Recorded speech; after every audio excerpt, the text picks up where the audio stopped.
নমস্কার বন্ধুরা, আমি সন্দীপ। আজকে আমি ভিডিওটা বানালাম একটা জিনিস জানানোর জন্য। তো যেটা জানাতে আজকে আমি যাচ্ছি এখন, সেটা আমার জন্য খুবই খারাপ হয়েছে। কারণ এটা হবে আমি ভাবতে পারিনি। আসল ব্যাপারটা হলো, আমি সারেশ্বরে ভুক্তা হয়েছিলাম শনিবার দিনে। তো রবিবার দিনে যখন রাত গাজন হয়, তার কিছুক্ষণ আগে আমার ফোনে একটা ফোন আসে যে আমার বাবার নাকি শরীরটা খুবই খারাপ। তো লড়াচড়া করতে পারছে না, যা হোক করে ও ফোন করে ভাইকে ডেকেছে আমার। ও উপরে ছিল, আমাদের বাড়িতে কেউ থাকেনি, ওখানে আমি গাজনে ভুক্ত হয়েছিলাম, তো ওখানে সবাই ছিল। তো তো ডাক্তারঘর নিয়ে গেছে। এবারে বিষ্ণুপুর হসপিটাল আমাদের এখানে সবথেকে বড় হসপিটাল। বিষ্ণুপুর বলতে আমি বলে দিই ভালো করে, ইন্ডিয়া, ওয়েস্ট বেঙ্গল, বাঁকুড়া জেলা, তারপর বিষ্ণুপুর থানা। তো এই বিষ্ণুপুর হসপিটালকে আমার বাবাকে নিয়ে যাওয়া হয়েছিল। তো প্রথমে তো ডাক্তার, এখানে তো ডাক্তার ঠিক টাইমে কোনো দিন আসেও নি, কারণ এর আগেও আমি একবার ভর্তি করেছিলাম। হ্যাঁ, তারপরে মাকে একবার ভর্তি করেছিলাম। সে তো নদিন নরকম রোগ বলে নরকম ইঞ্জেকশন দিয়ে মাকে বললো তার বাঁচানোই যাবে না। ঠিক আছে, তো বাঁকুড়া নিয়ে গেলাম, লাস্ট চেষ্টা তো সবাই করে, তো আমিও চেষ্টা করে দেখলাম। তো বাঁকুড়া নিয়ে গেছিলাম, বাঁকুড়া নিয়ে যাওয়ার পরে ভালো হয়ে গেছিলো। ডাক্তার বললো যে কোনো রোগ কিছু হয়নি, তো ভালো হয়ে যাবে, নিয়ে চলে যাও বাড়ি। ভর্তিও করলো না বাঁকুড়াতে, তার মানে ওরা মানে ডাক্তার নয়। তো এখন ব্যাপার হচ্ছে, বাবাকে সেদিনে ভর্তি করার পরে আমাকে ফোন করেছে যে এরকম বাবার অসুবিধা। এবারে আমি গাজন করতে গেছি সারেশ্বরে। এবার আমি ওইখান থেকে আসতে পারছি না। আমি বললাম হসপিটালকে নিয়ে যাও, ওখানে ডাক্তারবাবুদিকে ব্যাপারটা বলো, ব্যাপারটা কী হচ্ছে, তারপরে দেখছি ব্যবস্থা করে। যদি যেতে হয় তো আমি চলে যাব, গাজন ছেড়েই যাব, কারণ বাবাটা তো দেখতেই হবে। তো ব্যাপার হচ্ছে, এইখানকে নিয়ে যাওয়ার পরে স্যালাইন প্রথমে দিয়েছিল।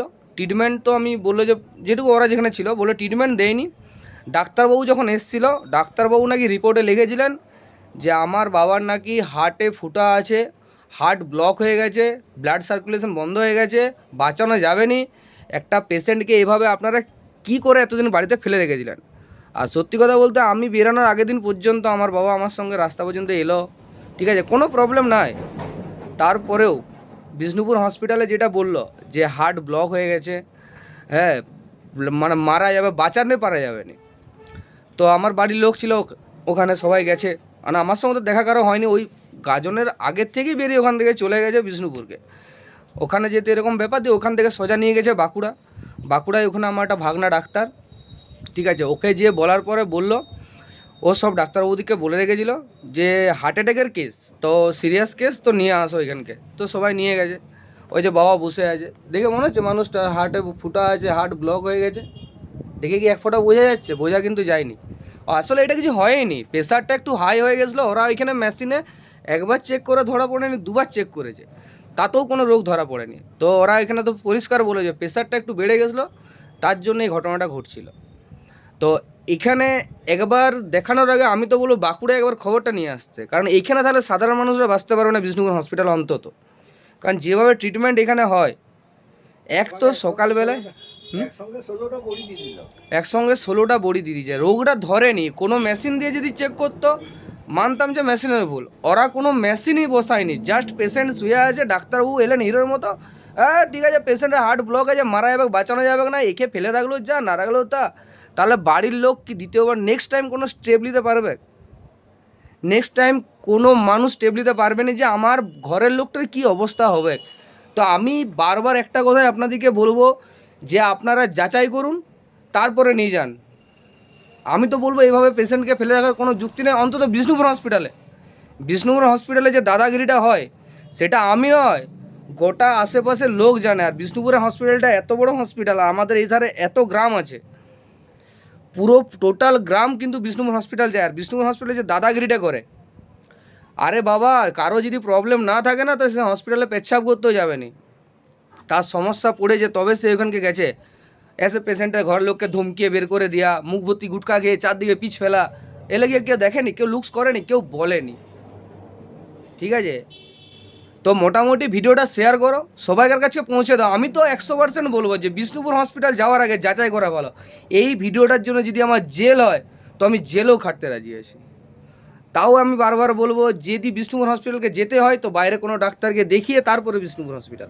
আর বিষ্ণুপুর ডাক্তার হসপিটাল মানে যে হসপিটালকে আসার কোনো টাইম আছে? আমি তো কোনোদিন টাইম দেখতে পাইনি। 10টায় যদি টাইম থাকে তো আসেন 12টার সময়। মানে আমরা রুগী হয়ে কত বড় ভুল করেছি। মানে আমরা সবাই যদি ডাক্তার হয়ে যেতাম ভালো হতো। মানে কিছু ডাক্তারের উপরে ভরসা করে না, মানে আমাদের জীবনটা শেষ হয়ে যাবে। তো আমি বারবার একটা কথা বলবো, এই ভিডিওটাকে শেয়ার করুন যেমন সবাইকার কাছে যায়। আর যদি বলে যে প্রমাণ কোথায়, ডাক্তারের নিজের হাতে লেখা, টোটালি পুরো লেখা আছে, আমি সেটা নিয়ে থানা পর্যন্ত যেতে রাজি আছি। তো প্লিজ আপনাদেরকে অনুরোধ করছি এই ভিডিওটা শেয়ার করে আপনারা একটু মানুষকে জানিয়ে দেন। আর যদি বিষ্ণুপুর হসপিটালে যদি কারো সমস্যা হয় তো আপনারা ভিডিও বানান, আপনারা প্রশাসনের কাছে যান। মানে এভাবে থ্রেট নেওয়া সম্ভব নয়। এক তো ট্রিটমেন্ট নেই, তারও আবার মানে পেশেন্টের বাড়ির লোকদেরকে এমন করে যেমন হসপিটালে চুরি করতে গেছে। মানে এত বাজেভাবে ট্রিট করা হয়। তো ভিডিওটা আমি এখানেই শেষ করছি। তো বারবার আপনাদেরকে একটা কথাই বলছি, বিষ্ণুপুর হসপিটাল যাওয়ার আগে আগে যাচাই করে নেবেন। এক তো পেশেন্টরা কষ্ট পাবেই, প্লাস ঘরের লোক মানে এমন ব্যবহার করে যেমন আমরা মানুষ হইলে আউটডোরে যেখানে এমার্জেন্সি দেখানো হয় সেই ডাক্তারবাবুদের ব্যবহার ফুল দিয়ে সাজিয়ে রাখার মতন। এমন করেন যেমন আমরা চুরি করতে যে ধরা পড়ে গেছি, পা ভেঙে গেছে, আমাদেরকে এমার্জেন্সি ট্রিটমেন্ট করছে। মানে প্রতিটা মানুষকে একটা মানুষকে রাগে বলতে যতক্ষণ লাগে, ভালোবেসে বলতে ততক্ষণই টাইম লাগে। কিন্তু এরা সেটা নয়, এরা মানুষকে অপমান করার জন্য এনি টাইম রেডি হয়ে আছে। মানে আমি যদি একবারও ভাবতাম যে ওই হসপিটালে যে আমি ঝামেলা করব, আমি আমার পুরো এলাকার ছেলা তুলে নিয়ে ওখানে ঝামেলা করতে পারতাম, কিন্তু আমি ঝামেলা করিনি। কারণ আমার ঘরের লোকটা আগে, ওই জন্য আমি, আর প্লাস আমি গাজনে ছিলাম, নালে ঝামেলা হতোই। একটা সুস্থ মানুষকে বিনা ট্রিটমেন্টে কী করে বলতে পারে যে ওনার এত বড় হার্টের ছেঁদা ফুটো হয়ে গেছে, হ্যাঁ ব্লাড সার্কুলেশন বন্ধ হয়ে গেছে, বাঁচানো যাবে নি। সেই মানুষটা তো আমার পাশে বসে আছে, আমি তো আর আলাদা করে কিছু বলছি না। আমি আজকেই বাড়ি এসেছি, এই তো বসেই আছে পাশে, কোনো অসুবিধা হচ্ছে? একটা সুস্থ মানুষকে নষ্ট করে দিচ্ছিল আর একটু হলে। নিহাতি আমার ঘরের লোক শেষ চেষ্টা করার জন্য বাঁকুড়া নিয়ে গেছিলো, ভাগনাকে ফোন করে, নাহলে বাঁচানো যেত না। বিষ্ণুপুর হসপিটালের যদি আশায় আমরা ফেলে রাখতাম, মানুষটা বাঁচত না। মানে নিজেদের মানে নিজেদের ঘরের লোকলাকে ওরা নিজেদের ভাবে, আর বাইরের যারা মানুষ যে আমাদের মানে ফ্যামিলির কোনো দাম নেই তাদের কাছে। মানে যা হোক একটা বলে দিয়ে ফ্যামিলিকে ভয় খাই রাখলেই হতো। আর কি ডিসচার্জ করতে খুঁজছিল না, বলছে কি যে পেশেন্টটা যদি কিছু হয়ে যায় তাও আমরা এখান থেকে ছাড়তে পারবো না, কারণ এখান থেকে বেরিয়ে গেলে রাস্তায় কোনো সমস্যা হলে ডাক্তারবাবু আমাদেরকে বকবে। ওর ডাক্তারবাবু বকবে। আর আমি আমার বাবাকে হারিয়ে ফেলছিলাম, ওকে ওর ডাক্তারবাবু বকবে।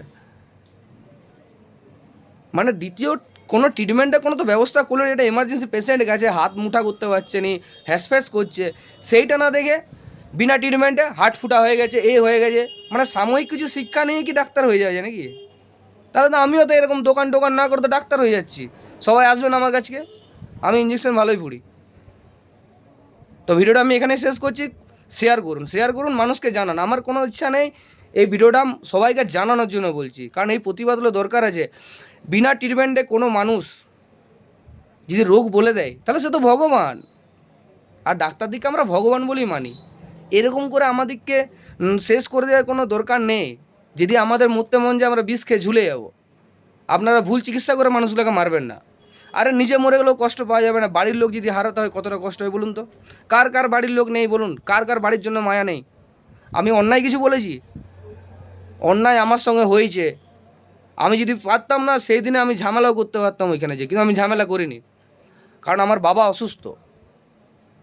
এখানে যেভাবে ভয় খাইছিল, মানে সাহস পর্যন্ত হয়নি যে আমি মানে পেশেন্টটাকে বাঁকুড়া নিয়ে যাবো কী করে। মানে এমনভাবে ভয় খাইছিল, কোনো মেশিন বসিয়ে যদি ট্রিটমেন্ট করতো তাহলে ঠিক ছিল। কোনো কিছু অপশন নেই, কোনো কিচ্ছু নেই, ডাইরেক্ট বলে দিল হার্টটা ফুটা আছে, হার্টে রক্ত জাম হয়ে গেছে, হয়ে গেছে, হয়ে গেছে। এই তো আমার মাথাটা এখানে ফেটেছিল, তো এখানটা ফাটা ছিল, আমি তো বিষ্ণুপুরে ভর্তি ছিলাম। আমাকে তো সেই বাজে ওষুধগুলো খাই আমার ব্যথা মনে আরও বাড়িয়ে দিয়েছিল। আর ইঞ্জেকশন দেওয়ার কোনো রেস্ট্রিকশানে মানে ইঞ্জেকশন দিতেই জানে না, এমনভাবে ইঞ্জেকশন দিচ্ছে মানে কি বলবো, যেমন সে কাটারি করে কেউ কেটে দিল হাতটা আমার। সবাই নয়, কেউ ভালোও দিচ্ছিল, এক দুজন তো এমন, সে তো মানে ধমকিয়ে জড়ো করে দিচ্ছে আমাকে। মানে ওরা সে হাঁকড়ে দিলেই ভাবে অনেক কিছু হয়ে যায়। আর মানে পাবলিকের ব্যাপারে ওদের আইডিয়া নেই যে পাবলিক একবার হাঁকড়ালে কী অবস্থা হবে। আপনারা জিনিসটা যাচাই করবেন, তবেই বিষ্ণুপুরে আপনাদের ফ্যামিলিকে নিয়ে যাবেন, নাহলে বাঁচানো বিরাট মুশকিল আছে। আমি জানি এই ভিডিওটা আমি বানাচ্ছি, এই ভিডিওটা অনেক দূর পর্যন্ত যাবে, সেটা আমি জানি। আর সেটা রুখে দাঁড়ানোর আমার কাছে সব প্রমাণ আছে। ডাক্তারবাবু লেখে পর্যন্ত দিয়েছিল, বাবা লিখেছিল। ডাক্তারবাবু লিখে পর্যন্ত দিয়েছিল। তাহলে বাঁকুড়ে এত বড় বড় ডাক্তার আছে, তারা নিশ্চয়ই বোকা, মেডিকেল কলেজটা খুলে বসে আছে, ওরা কিছু জানেনি, ওরা মেশিন বস করে ভুল প্রমাণ করে দিল নাকি? মানে কি বলবো, একটা আমরা এখানে বাস করে এইখানে এভাবে হচ্ছে, মানে দেখার কেউ নেই এগুলো। মানে সরকারি, মানে সরকার দিচ্ছে, মানে শুধু সরকারই যাবে, পাবলিকের কোনো দাম নেই। পাবলিকের জন্য যেটা হচ্ছে সেটা কেন দেখেনি? মানে পাবলিকের কোনো দামই নেই এদের কাছে, মানে এরা যেটা যাবে সেটাই। ঠিক আছে, ভালো জিনিস, তবে আমি আপনাদেরকে বারবার বলে দিচ্ছি একটা কথা, আপনারা যাচাই করুন, তারপরেই আপনারা বিষ্ণুপুর হসপিটাল যান।